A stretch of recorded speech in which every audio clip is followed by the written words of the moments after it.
last week or two with incredible dreams, incredible cycle of dreams. Very, very active period right now. And I'm going to wait a couple of minutes, see if anyone shows up. I'm going to be sharing both a couple of nights ago, which is not as important, I think, as last night's stream. And I'm going to be sharing both of those, though. But before that, I'm going to address a comment that was left regarding iPad Go 2. The said that it's never going to come true. It's a bunch of nonsense. And I understand where he's coming from, but you have to understand that a lot of it has already come true. There's no argument or debate to be had. The obvious and clear Israeli connections to what is going on today is in fact going to be the catalyst to global war. And we see that playing out right now. We see that just the other day, Russia made a defense treaty with Iran, which is strange with timing at hand. The timing being right before there is an inevitable attack on Israel by Iran, which is planned supposedly with 1,000 missiles, in which at that point Israel will more than likely strike the nuclear sites, at which point Russia will have no choice but to defend Iran because they just signed a defense pact. So you see how this is working out. And yeah, I don't know if it's before the election or after. I can see it as clear as day that there's some kind of manufactured chaos being planned that will straddle and go towards the end of the year and probably increase in magnitude towards the end of the year. So I disagree wholeheartedly that iPad Go 2 is a bunch of nonsense. It has been proven to unfold over the years, over and over again. And one thing I did point out was that the last two blue figures in the 12 figures, only the last two blue figures, November and December, they have craters in their heads. That means something. What it means, I don't know, but it's important. And thank God we haven't seen the main event. Thank God we haven't seen it. Nobody is going to like it when it comes. So, I don't know. We'll see what happens. But anyway, on to the first dream. This was a couple of nights ago now. I was on a tropical island, a very beautiful jungle tropical island, and appeared to be just living what seemed like a normal life. I was working on the beach. It seemed like I was driving this like all-terrain vehicle. I was checking in on places. I don't know exactly what my job was, but I was going around and looking at houses and looking at people and all around this island, interacting with different people. They looked like regular people. And I stumbled upon a bonfire at night, and there was this massive party going on the beach. And there was some kind of really heated quarrel, a really heated fight that, turned into a physical fight. And this particular person was angry at me for whatever reason. So I escaped there, and that's when things got really strange. And hi, Scott, how's it going? Nice to see you here. And that's when I just drove away from there, and that's when things became like Inception. Literally like Inception. I woke up inside the dream. I was dreaming, and then I woke up inside the dream, and I woke up in another reality. Now I woke up, and I'm walking around, and I'm in this like empty office building. It looks like the back rooms. I don't know if you guys are familiar with this idea of the back rooms. It's supposedly this, I don't know if it's some kind of fictitious thing, most likely, but it's this endless office space, right? That just keeps going forever that people have supposedly filmed. And that's what where I was looked like. And I kept walking and I kept searching for an exit out of this place. And it was starting to get really disorienting. And I did. I found an exit, and I find myself in a rather odd looking dimension. Um, Very bright colors, very bright buildings, look like apartment buildings, and very, very flat, super clean streets. Looking around, and there's people looking at me, and then I come to them and I tell them, I fell into this dimension. I slipped into this dimension. Where am I? And they were staring at me like a deer in the headlights, unable to answer me. And I just kept walking around trying to find my way out of this place. And I woke up. Yeah, multi-layered dreams are scary as hell to me, Scott. It was kind of scary. It felt just the abrupt and sudden shift into something completely different.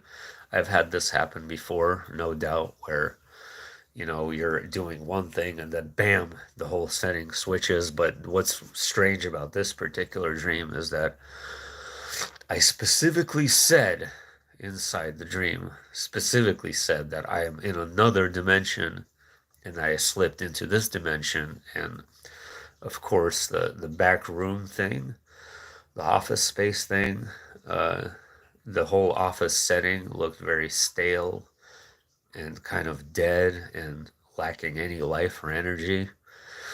That was definitely symbolic of something. I'm not sure what, but it was really interesting. Um, Last night, uh, oh, that was intense last night. The dream started with an election. It started with an election. I was not able to see who was being elected, but I remember American flags. I remember a lot of cheering, a lot of big crowds, and then time would go on, and that election turned sour. Um, Everyone became very, very disappointed. And so I saw this pattern play out. It kind of turned into this whirlwind. It literally looked like a vortex unfolding before me, which resulted in what I was able to see, and what I saw was civilization collapse. It looked like everything fell apart. It looked like everything was just completely destroyed, like buildings collapsed. Nothing was working.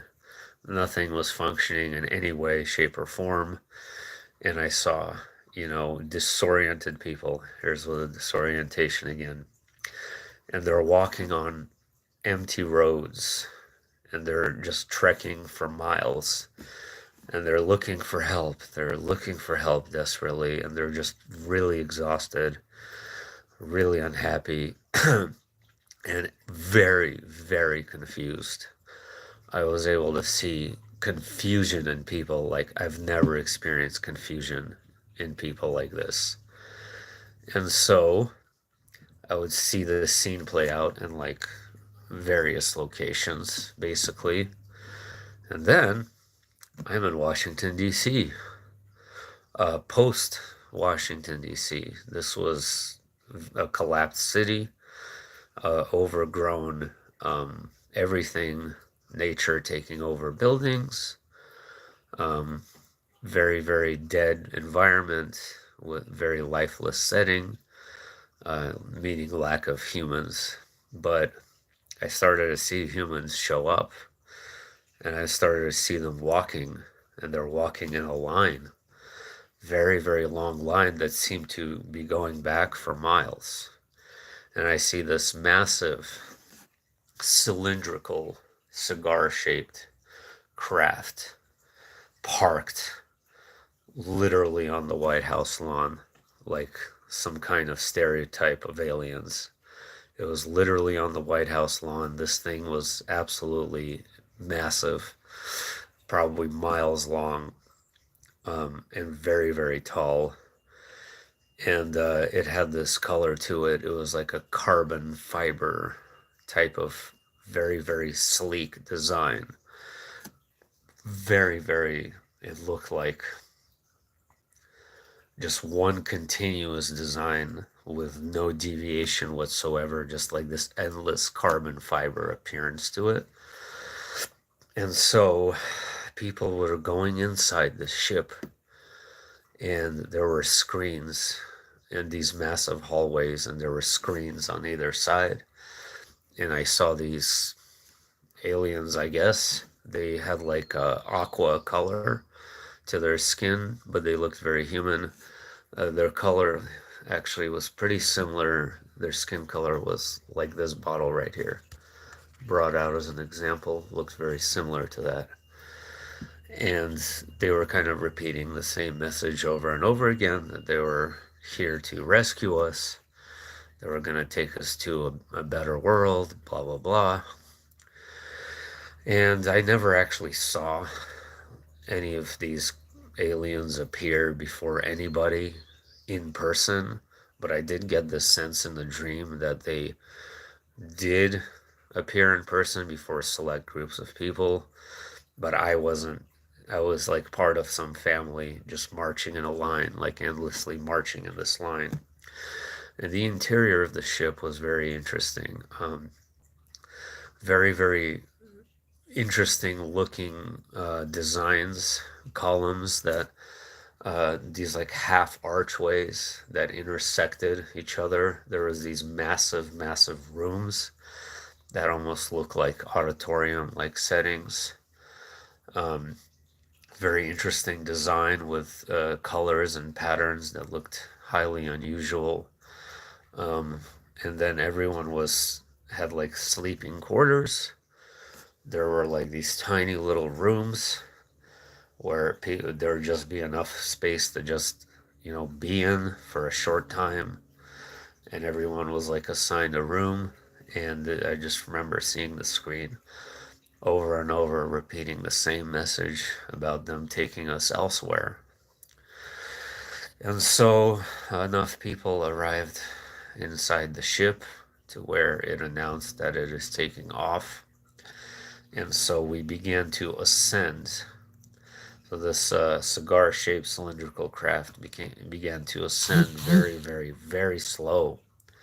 Okay, very slow, like just kind of silently gliding into the atmosphere. Okay, and then as it reached, above the earth, it just instantly, like in a vapor, shot extremely fast. And then, like, in like a split second, like something just hit our, like, we came to and we were like in a completely different location. Like, it happened in the blink of an eye. And so we see another planet before us. And so the ship, again, like it ascended slowly from the Earth, it descended very slowly onto this planet. And I see no trees. I see just very, very tall grass in either direction as far as the eye can see. And these stone buildings, gray stone buildings, it really reminded me of like an episode of a Star Wars series, like one of the newer shows on Star Wars, which I haven't watched in a long time. It really looked like that kind of a place. And even the figures were really similar. So everyone was like working in these like massive stone structures. They were gray stones. They looked like they were made of stone. Everything looked like it was made of stone here. The walkways, the bridges, the buildings, and there was no glass. I remember seeing there's no glass on windows anywhere. It was all completely open everywhere. So as we landed, they proceeded to tell us that if we want, we can exit the ship, or if we don't want, you can stay and it's going to return to Earth. So we saw hordes of people exiting the ship, and I saw everyone on this planet, and they're supposedly human, had hoods on. They were all covering their faces. Nobody exposed their face. Everyone was wearing heavy, baggy clothes with a hood. I remember seeing guards everywhere. It looked like everything was very watched very carefully. Everyone was monitored. Everything was watched to a square inch of this place. And it gave off this like dictatorial vibe, like an oppressive kind of environment where it was very, very strict. And Local 58 TV just released 2 videos last night. Both indicated Aliens, Demons. They only release a video a year, and their content is very similar to things we've been. Local 58. Oh, you should share that with me in the comments. I want to see that. Sounds very interesting. But yeah, so some people did exit the ship and started moving about, and others stayed on the ship. But the ones who stayed on the ship, we saw people from this planet that we were on. They were also entering the ship. So they're going to go to Earth. Okay, so it was like some kind of exchange taking place, for lack of a better word. It almost felt that way. But I remember me specifically in the dream that I got out. I walked around for a short time, and I decided to go back into the ship. So I didn't want to stay there for whatever reason, probably because it looked like a sinister place to be. So that's interesting, right? So we have a dynamic situation here. We have election, civilization collapse, and aliens taking us to a not so happy planet, it seems. It just gives you food for thought as to what might or might not happen. In actuality, I'm sure there is a timeline where just this exact scenario took place.